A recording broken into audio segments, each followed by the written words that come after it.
SAS Demonstration Video Graphing. The dataset used for this demonstration is the same dataset that was used for the demonstration on descriptive statistics. It's the treatment of mild hypertension dataset, and we're reading in just selected variables from 100 randomly selected participants in the study. I've also created a variable BMI from weight and height, and I set up a format statement for gender. We will start by looking at the plots that are automatically produced by Proc Univariate.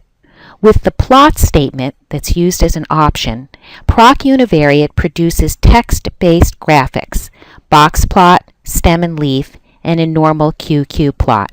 So let's first take a look at the plots that are just automatically generated from the plot statement. Here are the plots that automatically come with the plot statement.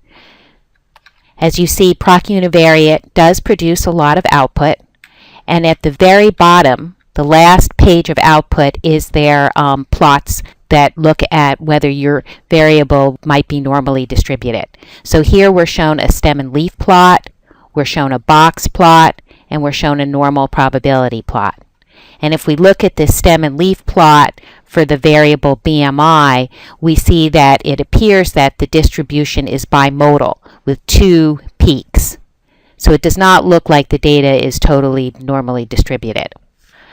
Proc Univariate can also be used to produce high-resolution graphs. The output goes to a graphics window. In the following code, we're going to use a histogram to produce a high-resolution histogram, and the probe plot statement creates a high-resolution normal probability plot. The inset statement inserts summary statistics as part of the plot. So here we've modified this Proc Univariate code. Note here that before I've started the code for Proc Univariate, I've included this statement, G options reset equals all. I tend to do this whenever I'm running any procedure that produces plots because it basically resets the graphics options to their default options and cancels any global and note statements definitions. So let's say I had changed the font or had made the height of titles or the color of the lines in the graph a certain specification for one particular plot, and in the next plot that I'm doing, I don't want those specifications. The G options reset equals all clears out any of those changes I've made to the default options, and you're back where you started from with the default options for graphing. And we'll see later on how I do change some of these options to make the graphs look different. The other thing I wanted to mention before we go over the code is that the way I've set up the preferences on my PC SAS, I do not have ODS graphics turned on. So I want all of my output just to go to a separate graphics window. And again, there's a demonstration video from the first week of the course that talks about how you can change the options on your PC SAS so you don't have ODS graphics turned on. And I think it's particularly important that you make sure your options for ODS graphics are turned off while you're doing these kind of graphs that I'm demonstrating today. So let's get back to Proc Univariate. So here again we're looking at the variable BMI, and we're asking to do a histogram of BMI, and I've even set up the option to create my own midpoints for each of the bars in the histograms. So the midpoint option has BMI values grouped so that the midpoint of the bars are at 20, 22, 24, and then the last bar has a midpoint of 40. Also, I want to inset a statement block that shows some simple descriptive summary statistics inside my plot. I've given the plot a label for BMI. So I've actually, rather than have BMI appear on the plot, I'm going to have body mass index appear on the plot. Then, within Proc Univariate, I've also requested a normal probability plot with the probe plot statement. And so I have a title for histogram and normal plot of BMI. So let's take a look at what this code produces. And we're going to go to the graphing window. So it says Graph 1. And the first plot you see is this histogram of BMI. And notice here that I have this inset box that I wanted in the northwest corner, summary statistics of BMI. Notice here that BMI comes out with a nice label, body mass index. I also asked in my code that a normal probability curve, a bell curve, be fitted to the plot. And I'll again remind you where I did that. So here is our histogram of BMI. Again, it looks a lot nicer than the text-based graphics that you saw that were produced when we just had the plot statement with proc univariate. Now if I scroll down, here's the normal probability plot of BMI. Again, you see a much nicer plot than you did when you just used the plot statement in proc univariate. So again, let's just go over the code here. To do a histogram of BMI, the normal statement said to plot a normal curve, and that's what we saw in our plot.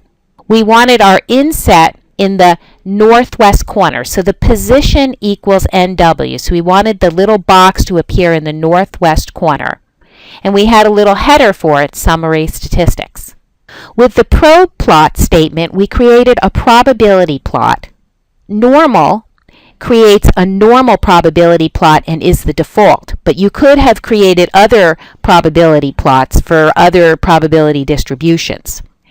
By specifying mu equals EST and sigma equals est with the normal option, it requests a reference line corresponding to the normal distribution with the mean and standard deviation estimated from the sample.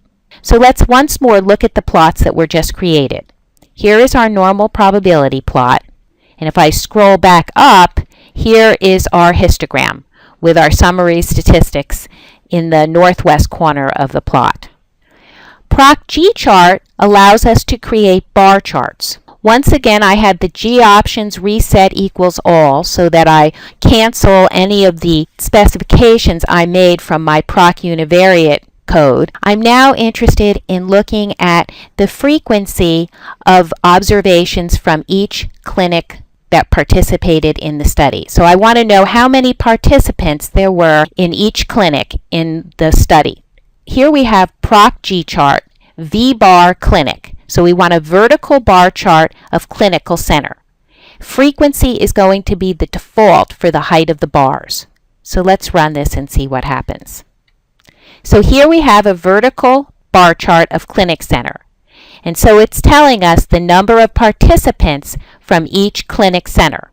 So the frequency here is our height of the bars, and there are 4 different clinics that were participating. From Clinic A, we have about 18 participants. You can also request to have horizontal bars instead of a vertical bar chart. And the other thing I'm doing with this code is I'm changing, instead of having the length of the bars represent the frequency, I'm now requesting percent.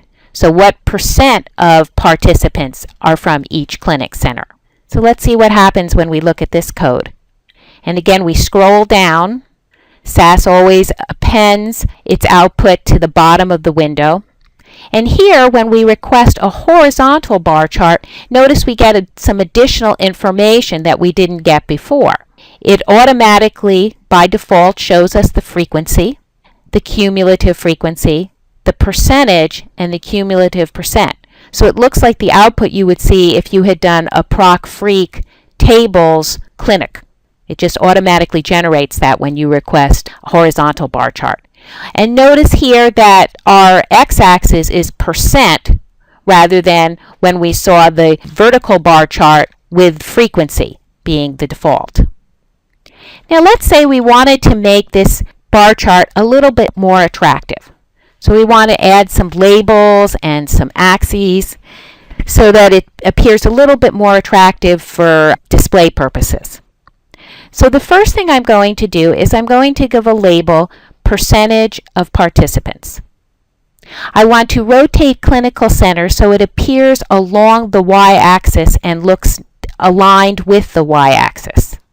I've also given a title, and in order to attach these axis options to my bar chart, I am saying H bar clinic, just like I did above, and then I'm saying that the R axis, which is the definition of the axis for the response variable, is going to equal axis 1. The M axis, which is the axis definition for the Y axis, is going to be axis 2, or clinical center. So our y-axis is going to have the label clinical center, and our x-axis is going to have the label percentage of participants. So let's take a look at how these changes have enhanced our plot. So now notice, by rotating 90 degrees, clinical center appears aligned along the y-axis. And here's our label for percentage of participants. Let's compare this to the previous plot. Notice here we just have clinic right up on top and percent. And that's just the default label because we had said type equals percent. So again, this plot just looks a lot more attractive. That was done by adding these axis options. Besides requesting frequencies and percentages for categorical variables, you can also do a bar chart with continuous variables, and you can have the height of the bar be either the mean or the sum. And this is done with the sum var option. So using the sum var option, the following code creates a bar chart with the height of the bars equal to the average cholesterol level of participants from each clinical center. So here we have V bar clinic, and the variable for the height of the bars is going to be baseline cholesterol, with the height being their mean value. So we have the mean cholesterol level by clinical center. Again, I'm going to scroll down to see the output, and here we see a vertical bar chart, the mean cholesterol by clinical center. So each of these bars, the height of them is the mean cholesterol level at baseline of the participants from that particular center. We can enhance this plot by also requesting to have error bars placed on the plot. So the following creates a bar chart with the height of the bars equal to the average cholesterol for each clinical center, and includes error bars representing the 95% confidence intervals. So now we're showing this exact same plot, and we've added error bars, 95% confidence interval error bars. So here we see the same bar chart, vertical bar chart with error bars. And once again, we could go back and make an enhanced version of this bar chart. We could have an axis statement and rotate cholesterol baseline as we did before. We could give a proper label to clinic. So again, you could make this plot much more attractive by adding more features to it. Boxplot is used to assess the association of a categorical and continuous variable.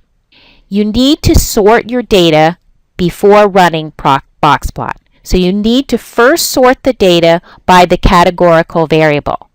In this case, we are interested in looking at the association of baseline cholesterol and clinic. So we want to produce a side-by-side box plot of baseline cholesterol and clinic. Clinic here is our categorical variable. So first we're sorting our data by clinic, and then we write our box plot. So we have a title statement, box plot for continuous and categorical variable. And notice that the first variable is our y-axis variable, and it's our continuous variable, cholesterol baseline. And then the second variable is our categorical variable, and it's our x-axis variable. Once again, I have this G options reset equals all so that I have the default options in place. So let's see what happens when we run all of this code for Boxplot. And here is our side-by-side box plot. So notice our y-axis is baseline cholesterol, our x-axis is clinic. And here we have, for each box plot, we have the plus sign, which represents the mean. The straight horizontal line represents the median. The bottom and top of the boxes represent the 25th and 75th percentiles, and the lines extend out to the maximum and minimum values. Proc-Gplot is used to produce scatter plots and can assess the association of two continuous variables. So here we are looking at producing a scatter plot of BMI and age. When you have the plot statement in Proc-Gplot, BMI is going to be on the y-axis and age will represent the x-axis. I've also included a new statement, the where statement, and what I'm asking for in this plot is I only want to do a scatter plot of BMI and age where gender equals 2 or gender equals female. So we want to do a plot of BMI and age for women.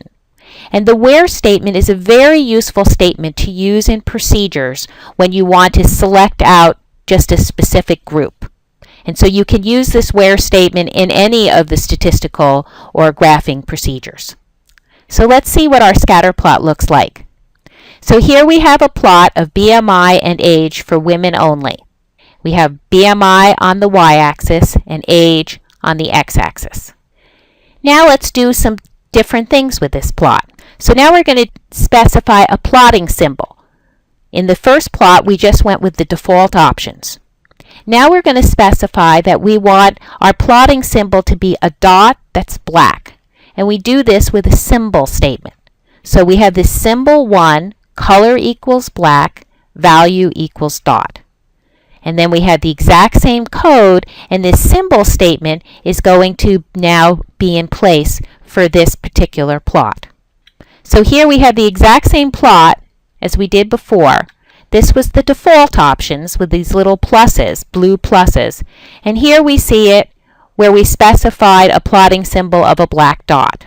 So here you can see more clearly that there appears to be an association between age and BMI for women with the black dots. It appears like it's a negative association, that BMI goes down as a woman's age goes up based on our particular study sample. Let's say we wanted everybody on the graph, so we want to do BMI and age, look at the association of BMI and age for everybody who participated in the treatment of mild hypertension study, the data that we have. But we want to show different plotting symbols in terms of whether you're male or female. So we have BMI star age equals sex. So then the dots for males are a different color than for females. I've reset all the options, so we're going to be back to the default options, and let's see what the plot looks like. So here we see our default plotting symbol of a plus. Red pluses represent females, blue pluses represent males. So here we have a plot of age and BMI for everybody in the study. Now the next thing that we're interested in is adding regression lines by gender. So we want to have two regression lines on our scatter plot. A regression line for the association of age and BMI for males, and a separate regression line for the association of age and BMI for females. So we have to add quite a few statements to produce this kind of plot. Here we have two symbol statements.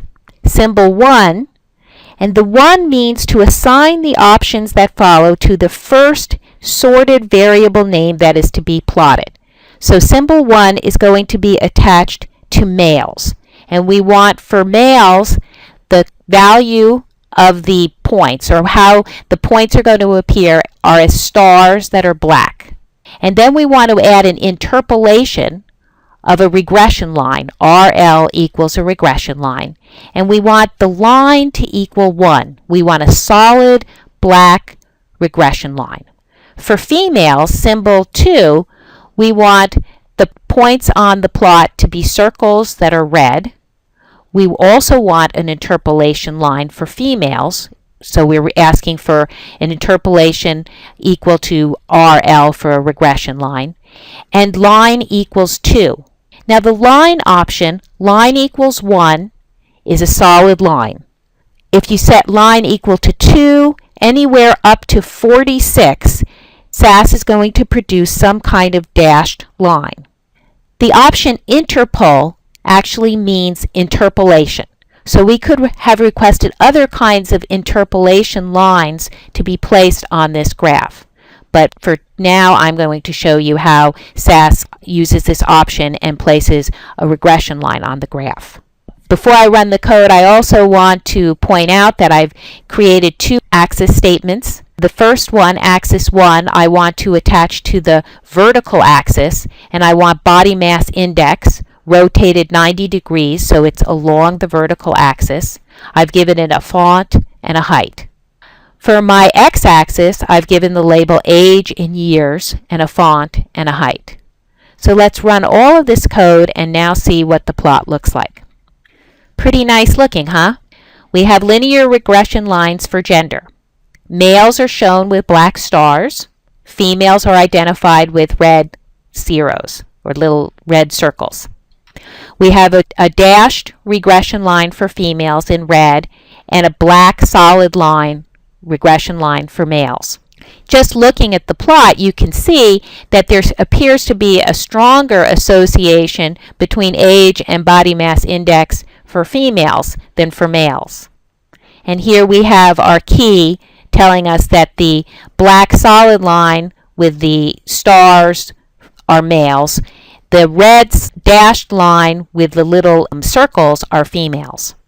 Also notice that the body mass index label appears aligned with the vertical axis, and the label age in years is along the x-axis. And in the code, to make sure that the horizontal axis goes along with the axis 2 label, you have these options that after a slash with the plot statement, h-axis equals axis 2, v-axis equals axis 1. Gplot can also be used to produce a plot of the means and error bars. And this is a common thing to do if you want to look at the change in a certain continuous variable over time. So if you wanted to look at how mean cholesterol levels changed over a time period where it was measured at baseline, at 3 months, 6 months, 9 months, 1 year, a plot of means and error bars can be very helpful to look at that. And you would use procgplot to produce a plot like that. So let's look at the code. I'm doing a plot of the mean cholesterol level and clinic. So I'm starting out by resetting all of my options to the default. And then, again, I'm making use of the symbol statement. And so when I want to do a plot of means and error bars, I don't want all of the dots on the plot. So it's not going to look like a scatter plot. So I'm saying that I don't want all the individual points put on the plot. So I've set value equal to none. For my interpolation, I'm asking for 1 standard deviation error bar. So 1 STD 1 standard deviation. The J connects the means from bar to bar with a line, and the T adds tops and bottoms to each line. Again, the value equals none option suppresses the graph of individual points. Line equals 1, we request that a solid line connect the mean BMI values. And then at each point, at each clinic, you will see standard deviation bars. So in our procgplot, we're plotting baseline cholesterol, that's going to be our y-axis variable. Clinic is our x-axis variable. The horizontal axis, which is our x-axis, is going to have the label clinic. The vertical axis, or y-axis, is going to have the label baseline cholesterol, and it's going to be rotated 90 degrees. The offset equals 5 starts the plot about 5 units over. So let's take a look at all this and see how these options and symbol statement produce a plot of means and error bars. Here we have baseline cholesterol level as our y-axis. At each clinic center, we have a point here where the line is, that's the mean cholesterol level, and these are the 1 standard deviation error bars. So at clinic B, here is the mean cholesterol level and the 1 standard deviation error bars. At clinic C, we also have that, and at clinic D. the line equals 1 creates a solid black line that connects the mean level of cholesterol at each of the clinics. So this is a plot of the means and 1 standard deviation error bars. A similar kind of plot that's used often is a plot of the mean and error bars where the error bars are 2 standard errors or 95% confidence interval. So the code here for this type of plot is very similar to the code I just showed you before. The only difference is with the interpolation statement. So here I'm requesting, instead of 1 standard deviation, I'm requesting a 2 standard deviation of the means. So here we want the standard deviation of the mean, which is the standard error, and we want the plot to show bars that are 2 standard deviation of the means joined with a top and a bottom. So we have the J for joining those top and bottom values and having tops placed on the bars. So the only difference in this plot that I'm showing here is that the error bars represent the 95% confidence interval. So here we see the exact same plot, but at each of these clinic centers, we now have the mean baseline cholesterol level and the 95% confidence intervals put on our plot. And then we've connected these mean levels with a solid line. And so notice how it's different from the plot above where we plotted 1 standard deviation error bars. Here, in this new example, we are showing the plot of the means with a 95% confidence interval bars. So I've gone over a number of different plotting procedures. I've shown proc univariate and proc G-chart. Proc univariate produces histograms and normal probability plots. Proc G-chart can be used for bar charts or histograms. We looked at proc Boxplot to produce side-by-side box plots. And then we finally looked at G-plot, which can produce scatter plots. It can show regression lines or other types of lines fitted to the plots, as well as G-plot can be used not just for scatter plots, but to produce a plot similar to what I just showed you with the means and error bars. This completes this demonstration.